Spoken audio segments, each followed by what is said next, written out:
Ew, don't do that. Don't touch everything on the plate. How you do this is you first offer bread to the person to the left. Then you take a piece of bread that's closest to you and then put it on your bread plate.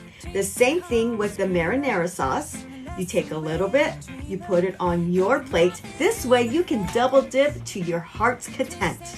What you don't want to do is like what I did up there, touch everything and then find the one that you want, because basically you touch it, you take it. Now I know what you're thinking, cool, I can touch it all, therefore it's all mine. No, you're not the only one eating.